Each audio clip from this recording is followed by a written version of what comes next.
Assalamualaikum warahmatullahi wabarakatuh. Perkenalkan, nama saya Ratna Syifa Rahmahana, NIM 7101418164. Di sini saya akan menjelaskan tentang tujuan, fungsi, dan orientasi bimbingan dan konseling. Selanjutnya yaitu ada tujuan bimbingan dan konseling. Tujuan bimbingan dan konseling dibagi menjadi dua, yaitu tujuan umum dan tujuan khusus. Tujuan umum dari bimbingan dan konseling yaitu untuk membantu siswa mengembangkan diri sesuai dengan tahapan perkembangan yang dimilikinya, dengan berbagai latar yang ada sesuai dengan tuntutan positif lingkungannya.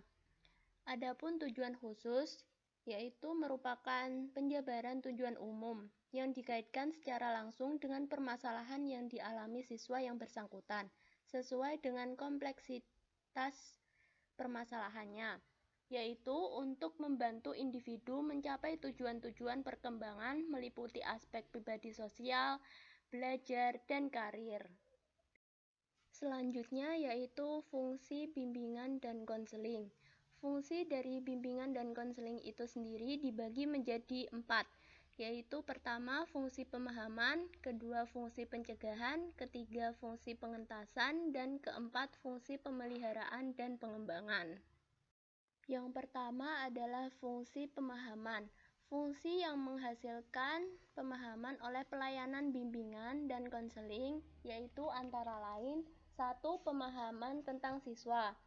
Sebelum seseorang guru BK atau pihak-pihak lain dapat memberikan layanan tertentu kepada siswa, maka mereka perlu terlebih dahulu melayani siswa yang akan dibantu.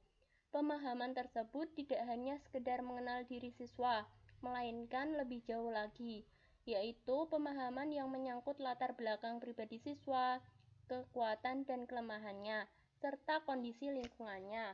Yang kedua yaitu pemahaman tentang masalah siswa. Pemahaman terhadap masalah siswa terutama menyangkut jenis masalahnya, intensititasnya, sangkut pautnya, sebab-sebab, dan kemungkinan berkembangnya masalah ini tidak segera ditangani. Pihak-pihak yang perlu untuk memahami masalah siswa adalah siswa itu sendiri, orang tua, dan guru, serta guru BK. Apabila pemahaman masalah siswa oleh siswa sendiri telah tercapai, agaknya pelayanan bimbingan dan konseling telah berhasil menjalankan fungsi pemahaman dengan baik. Dalam kaitan ini, tidak jarang terjadi siswa merasa telah terbantu dan merasa sanggup memecahkan masalahnya sendiri. Setelah masalahnya itu terungkap melalui konseling dan dipahami dengan sebaik-baiknya oleh siswa, siswa merasa konseling telah selesai dan telah berhasil membantunya. Usaha pemecahan masalah selanjutnya akan ditangani oleh siswa sendiri. Yang ketiga yaitu pemahaman tentang lingkungan lebih luas. Untuk dapat memahami individu secara mendalam, maka pemahaman terhadap siswa tidak hanya mencakup pemahaman terhadap lingkungan dalam arti sempit, seperti rumah tempat tinggal, keadaan sosial, ekonomi, dan sosial emosional keluarga, tetapi termasuk pemahaman terhadap lingkungan yang lebih luas, yaitu diperolehnya berbagai informasi yang diperlukan oleh siswa seperti informasi pendidikan, jabatan, informasi promosi, pendidikan lebih lanjut bagi para karyawan, dan lain sebagainya. Fungsi dari bimbingan dan konseling yang kedua yaitu fungsi pencegahan. Layanan yang diberikan berupa bantuan bagi para siswa agar terhindar dari berbagai masalah yang dapat menghambat perkembangannya. Upaya yang dapat dilakukan bimbingan dan konseling yaitu antara lain: 1. Mendorong perbaikan lingkungan. 2. Mendorong perbaikan kondisi dari pribadi siswa. Ketiga, menggalang dukungan kelompok terhadap siswa yang bersangkutan. Keempat, mendorong siswa untuk tidak melakukan sesuatu yang memberikan resiko yang besar. Kelima, meningkatkan kemampuan siswa.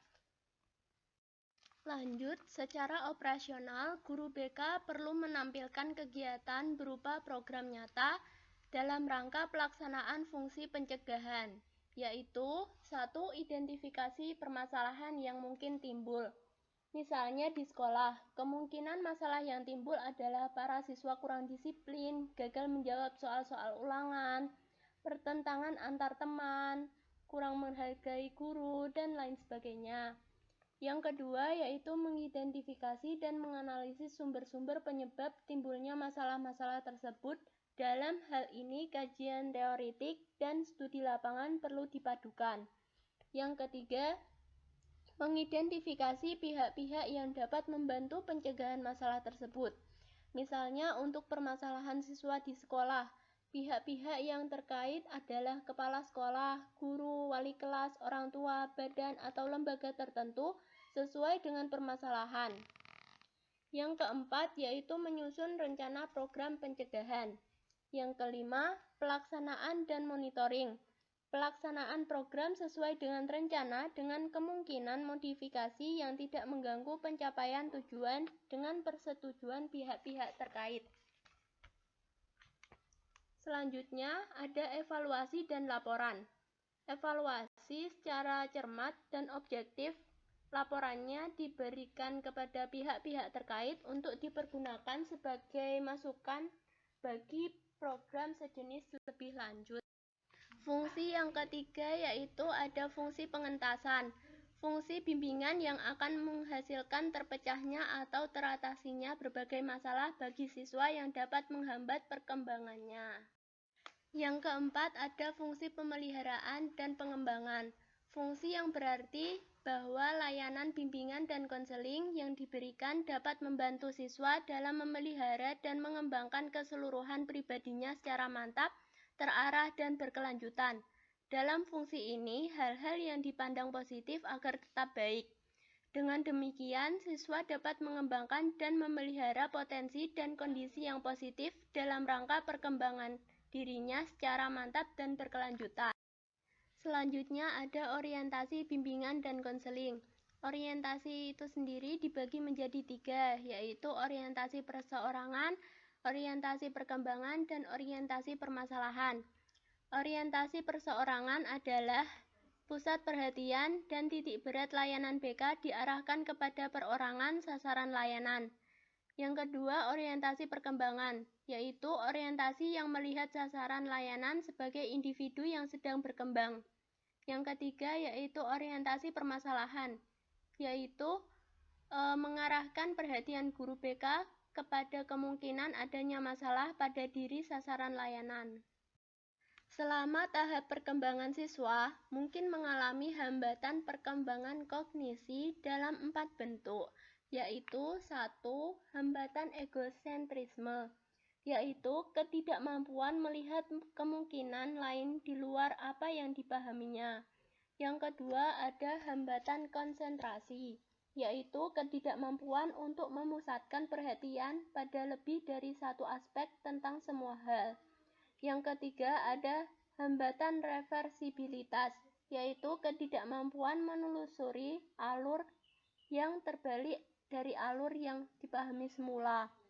Yang keempat, ada hambatan transformasi, yaitu ketidakmampuan meletakkan sesuatu pada susunan urutan yang diterapkan. Sekian dari saya, kurang lebihnya saya mohon maaf. Wassalamualaikum warahmatullahi wabarakatuh.